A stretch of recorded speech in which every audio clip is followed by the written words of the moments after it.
Hello everyone, welcome back. आज का जो हमारा टॉपिक है कंडीशनल प्रोबेबिलिटी। लास्ट जो हमने कवर किया था वो किया था मल्टीप्लिकेटिव थ्योरम। वहाँ पर हमने इंडिपेंडेंट इवेंट्स की बात की थी और जो डिपेंडेंट इवेंट्स हैं उनके केसेस को वहाँ पर हमने आज के लिए कंडीशनल प्रोबेबिलिटी के टॉपिक के लिए छोड़ दिया था, क्योंकि लगता तो मल्टीप्लिकेटिव थ्योरम ही है बट एक न्यू वे से इसके अंदर वो अप्लाई किया जाता है। तो पहले हमें पता होना चाहिए कंडीशनल प्रोबेबिलिटी होती क्या है। सिंपल है बट थोड़ा सा सिंपल मल्टीप्लिकेटिव से अलग है। इसको modified form of multiplicative theorem भी बोलते हैं। तो जब हम यहाँ पर बात करेंगे तो कहता है एक तो जो आपकी कंडीशनल प्रोबेबिलिटी है वो कब लगती है, जब आपके इवेंट्स कैसे होते हैं, डिपेंडेंट। डिपेंडेंट का मीन्स है फर्स्ट इवेंट की अकरेंस होने के बाद सेकंड इवेंट हैपन होगा, यानी कि एक गिवन होगा और उसके ऊपर डिपेंडेंसी बनेगी। फिर मीनिंग में साफ साफ कह रहा है when two events a and b are said to be dependent, जब बी अकर होगा कब, जब ए नोन होगा। इसका उल्टा भी हो सकता है कि ए अकर होगा जब बी नोन होगा। इसी को क्या बोलते हैं, कंडीशनल प्रोबेबिलिटी, यानी कि हम एक कंडीशन बीच में अटैच कर देते हैं। इसको हम ऐसे समझेंगे जो कि हमने किया है कि ए और बी हमारे पास दो डिपेंडेंट इवेंट्स हैं। क्या है, डिपेंडेंट इवेंट्स हैं। तो जो कंडीशनल प्रोबेबिलिटी लगेगी वो टू तरीके से कैसे लगेगी, जैसे अब दो क्यों लिखे हुए हैं वो देखेंगे।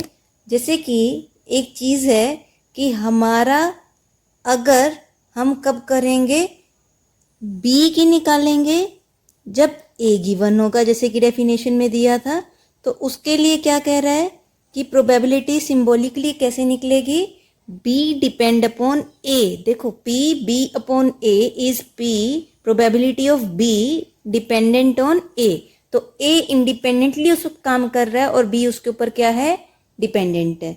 तो हम क्या करेंगे, उसको कैसे लिख सकते हैं, p of a b divide by p of a. ये सिंबॉलिकली लिखने का तरीका है। ये तो आप कहीं से भी क्रैम कर सकते हैं। समझने की बात है कि ये लिखा है तो इसका मतलब क्या है, ए पर बी डिपेंड है।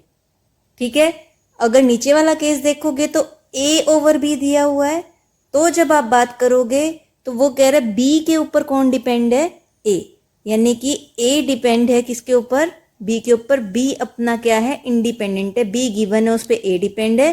फर्स्ट केस में ए गिवन है, उस पर बी डिपेंड है। तो फर्स्ट वाले के लिए तो क्या किया, ए बी तो ऊपर दिखते ही हैं, लेकिन डिवाइड में पी ऑफ जो पहले अक्कर होगा उसको डिवीजन में डाल देते हैं। पी ऑफ ए बी में से यहाँ पर कौन सा अक्कर पहले होगा, बी। ठीक है, इस तरीके से लिखते हैं। Where in case of first वाला जो होना है, यानी कि पहले वाले में ए अक्कर हो रहा है पहले, वो कभी जीरो नहीं होनी चाहिए प्रोबेबिलिटी। ऐसे ही सेकंड में पहले कौन सी अक्कर हो रही है, बी, तो बी भी कभी प्रोबेबिलिटी जीरो नहीं होनी चाहिए। जो वाइस वर्सा था वो इन दोनों में कवर हो गया। वाइस वर्सा में क्या कहा था, ए भी पहले अक्कर हो सकता है और बी भी पहले अक्कर हो सकता है।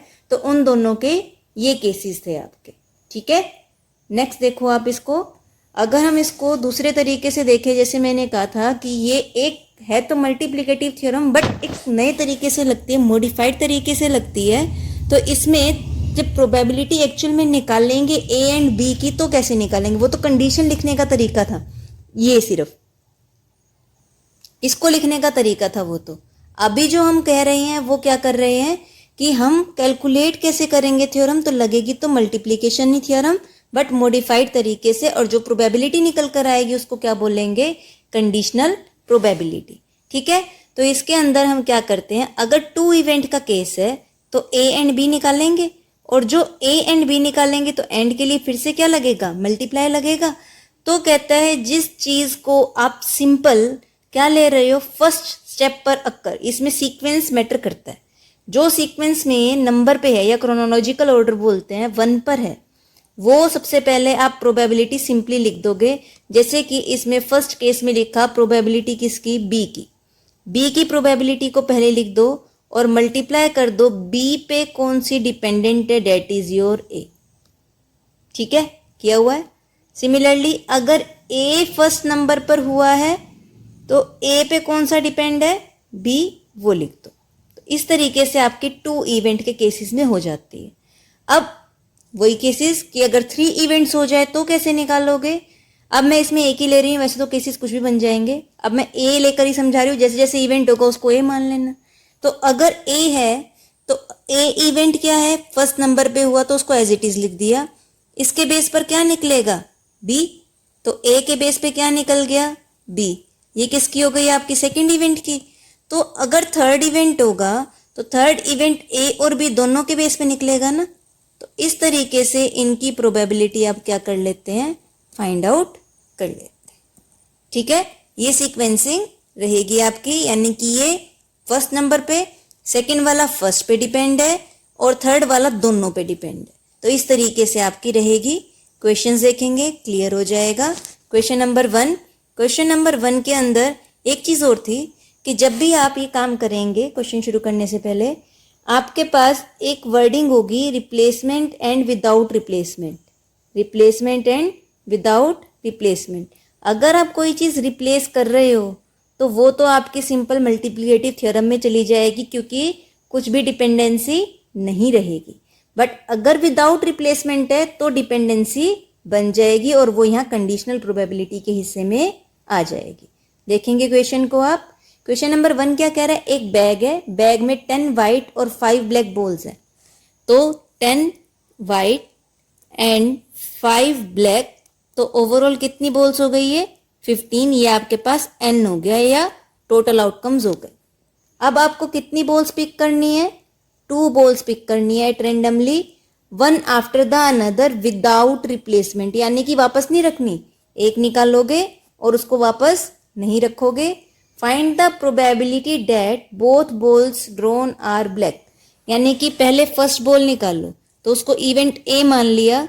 फर्स्ट बॉल कितने में से निकलेगी, जो मेरे पास 15 बॉल्स अवेलेबल है उनमें से निकलेगी।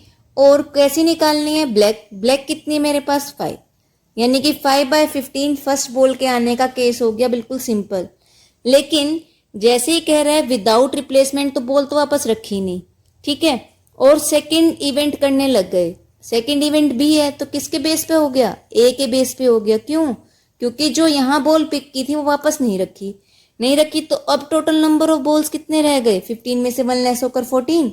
और वहां पर अगर ब्लैक बॉल पिक हो गई तो 5 में से केसेस कितने रह गए आपके, 4/14।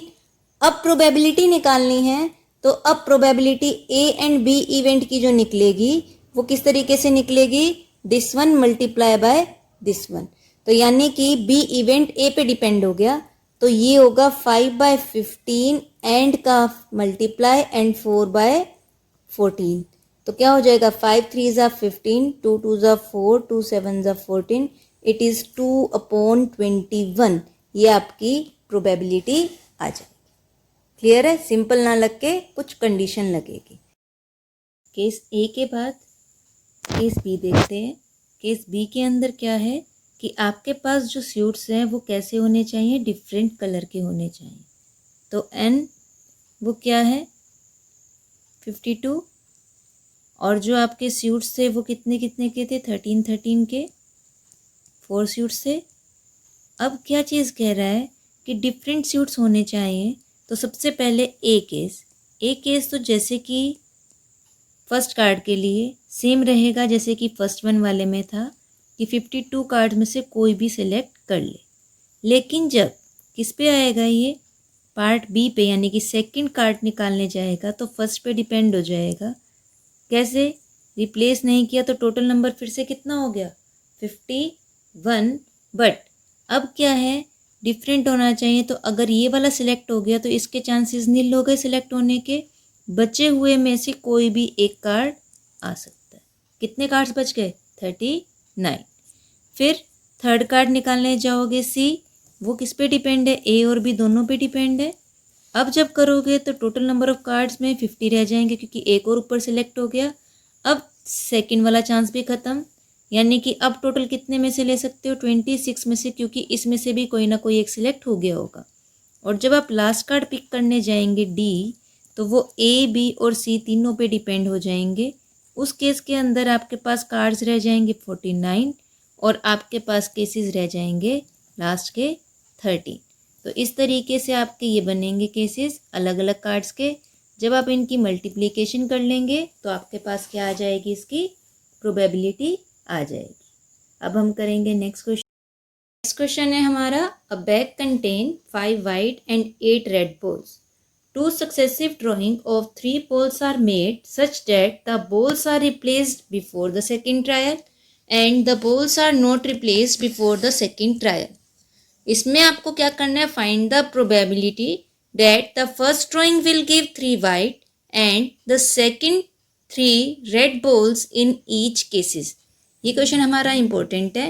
इस क्वेश्चन के अकॉर्डिंग जब हम काम करेंगे तो हमारे बैग के अंदर कितनी बॉल्स कह रहा है, 5 वाइट बॉल्स कह रहा है एंड 8 रेड बॉल्स कह रहा है, तो टोटल कितनी हो गई 13। ये हो गया हमारा n। फिर कह रहा है 2 सक्सेसिव, तो आपने 2 बार निकाल लिए, 1 देन सेकेंड स्टेप, पर इसमें हर बार में लॉट निकाल रहे हो 3 बॉल्स का, यानी कि ग्रुपिंग कर दी, सिलेक्शन ऑफ ग्रुप। तो R बन गया कि एक बार में सिलेक्शन करोगे 3 का, फिर नेक्स्ट टाइम फिर सिलेक्शन करोगे 3 का। फिर है केस 1। केस 1 के अंदर क्या कह रहा है, केस 1 में कह रहा है कि बॉल जब पहली बारी में निकालोगे उनको वापस पुट कर दोगे, रिप्लेस कर दोगे, फिर सेकंड ट्रायल करोगे। 2 सक्सेसिव कर रहा है ना, फर्स्ट करके वापस पुट करके फिर सेकंड ट्रायल करोगे। फिर प्रोबेबिलिटी क्या निकालनी है, पहली वाली जो तीनों निकालो वो क्या है, वाइट आए, और बाद वाले जो तीनों निकालो वो क्या है, रेड आए। केस 1 के अंदर अगर मैं अपनी प्रोबेबिलिटी पहले सक्सेस की देखूं, यानी कि पहली बॉल निकालने की देखूं, पहली ट्रायल की कह सकते हैं, बॉल तो 3 निकलेंगी, तो मैं 13 बॉल में से कितनी चूज कर रही हूँ, 3, और वो तीनों की तीनों क्या होनी चाहिए, वाइट। तो 5 वाइट बॉल हैं, तो वो तीनों बॉल कितने में से होनी चाहिए, उन 5 बॉल्स में से होनी चाहिए। ये तो एक केस का हो गया। फिर कहता है फिर मैंने सेकंड ड्रॉ किया, यानी कि 2 सक्सेसिव में से फर्स्ट हो गया। जो सेकंड ड्रॉ किया उसमें कह रहा है वापस रख दी थी, तो पहले वाले पे डिपेंडेंसी ख़त्म कर दी। तो जब सेकंड इवेंट किया मैंने, बी इवेंट को किया, तो उसमें भी वापस मेरे पास कितनी बॉल्स आ गए, 13। कितने में, 3 निकालेंगे उसमें से, और अब रेड आने की है, तो 8 में से कोई भी 3 आ जाए, मेरी रेड बॉल्स आ जाएंगी।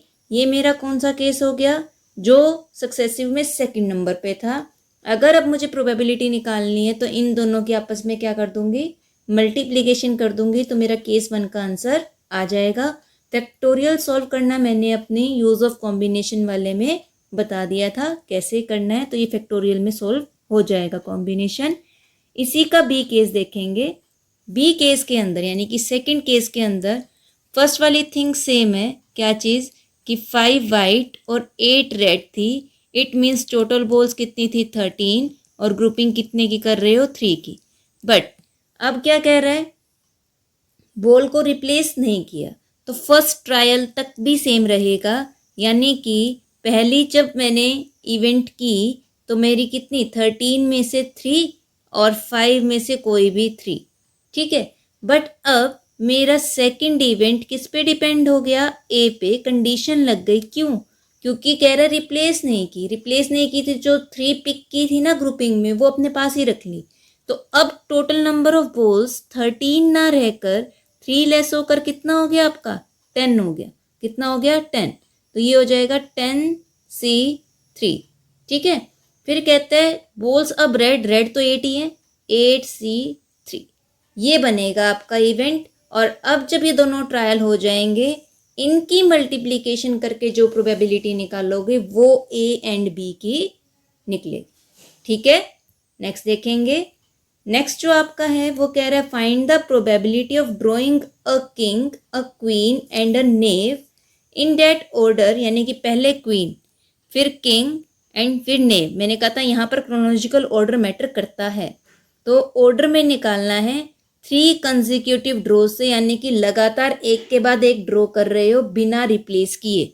तो सबसे पहली चीज़ प्रोबेबिलिटी ऑफ कमिंग क्वीन, किसी पर भी डिपेंड नहीं है, यानी कि पहले नंबर पे होना है। तो 52 कार्ड में से कितनी क्वींस होती हैं, 4, वो आपकी क्वीन आने की प्रोबेबिलिटी आ गई। फिर कह रहे क्या आने की निकालनी है, किंग। किंग किस पे डिपेंड कर गई, क्वीन पे, क्योंकि रिप्लेस नहीं किया तो टोटल नंबर ऑफ कार्ड्स जो है वो कितने रह गए, 51। हाँ, किंग कितने हैं, 4। फिर कह रहे हैं यहाँ पर जैकल या नेव आने की, वो किस पे डिपेंड कर गई, किंग और क्वीन दोनों की प्रोबेबिलिटी पे डिपेंड कर गई, क्योंकि अब टोटल नंबर ऑफ कार्ड्स रह गए 50। हाँ, नेव भी कितने हैं, 4। अब आपको क्या प्रोबेबिलिटी निकालनी है, प्रोबेबिलिटी निकालनी है या तो क्वीन हो एंड किंग दूसरा हो एंड जैकल थर्ड हो, यही सीक्वेंस चाहिए। तो मुझे इनकी प्रोबेबिलिटी इसी सीक्वेंस में क्या करनी पड़ेगी, मल्टीप्लाई करनी पड़ेगी। ठीक है, इस तरीके से आपका आंसर आ जाएगा। नेक्स्ट देखेंगे। नेक्स्ट जो क्वेश्चन है आपका वो क्या कह रहा है, अ बॉक्स कंटेन 8 टिकट्स।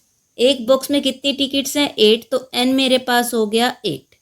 फिर कह रहा है कि उनके ऊपर नंबरिंग लिखी हुई है 1 2 3 4 5 6 8 10। ठीक है, ये 8 टिकट्स है, 9 स्किप कर दिया, 7 भी स्किप किया हुआ है, 1 से लेकर 10 तक की काउंटिंग में। एक टिकट आप इसमें से क्या कर रहे हो, निकाल रहे हो रेंडमली और उसको साइड में रख दिया। एक टिकट निकाल के और उसको क्या कर दिया, साइड में रख दिया। उसके बाद सेकंड ड्रॉ किया। उसके बाद क्या किया, सेकंड ड्रॉ किया। तो जो सेकंड ड्रॉ करोगे उसकी प्रोबेबिलिटी निकालनी है कि जो पहले निकाली थी और जो अब सेकंड टिकट निकाल रहे हो दोनों के दोनों क्या आए, इवन नंबर। देखो, 1 ticket is drawn at random and kept aside. Randomly एक टिकट पिक की और साइड में रख दी। Then a second ticket is drawn, फिर एक और टिकट निकाली। प्रोबेबिलिटी निकालो, दोनों की दोनों टिकट्स कैसी होनी चाहिए, इवन नंबर वाली होनी चाहिए। सबसे पहले ए इवेंट की पहली टिकट निकालने की प्रोबेबिलिटी निकालते हैं। टोटल नंबर ऑफ टिकट्स कितनी हैं, 8, और उनमें से इवन नंबर कितने हैं, इवन नंबर कितने हैं, 1 2 3 4 5। देखो इवन नंबर है 2 4 6 8 10, यानी कि इन 8 नंबर में से, इन 5 में से कोई भी नंबर आ जाए टोटल 8 में से, तो आपका क्या आ जाएगा, इवन नंबर सेलेक्ट हो जाएगा। लेकिन अब हम क्या करेंगे, रखा नहीं है वापस उस टिकट को, केप्ट साइड, साइड में रख लिया था। अब सेकंड टिकट निकाल लेंगे, तो ए पे डिपेंड कर गई, तो टोटल नंबर ऑफ टिकट्स कितनी हो गई, 7, और इवन वाली में से सिलेक्शन एक कर दी थी तो कितनी रह गई, वो भी 4। अब जब प्रोबेबिलिटी निकालोगे ए एंड बी की, तो उसके अंदर आप क्या करोगे, पी ऑफ ए की मल्टीप्लिकेशन करोगे पी ऑफ बी अपॉन ए से। ठीक है, मॉडिफाइड फॉर्म दिख रही है, सब में दिख रही थी पीछे भी, जहाँ पर भी हमने रिप्लेसमेंट नहीं की। तो ये आपका क्या आ जाएगा, 5/14 सॉल्व करके आंसर आ जाएगा। तो इस तरीके से आप क्या करेंगे, कंडीशनल प्रोबेबिलिटी में मॉडिफाइड फॉर्म से अपने मल्टीप्लिकेटिव थ्योरम को लगाएंगे। आज के लिए इतना ही। Thank you, have a nice day. Next topic हम अपनी नेक्स्ट वीडियोस में कवर करेंगे।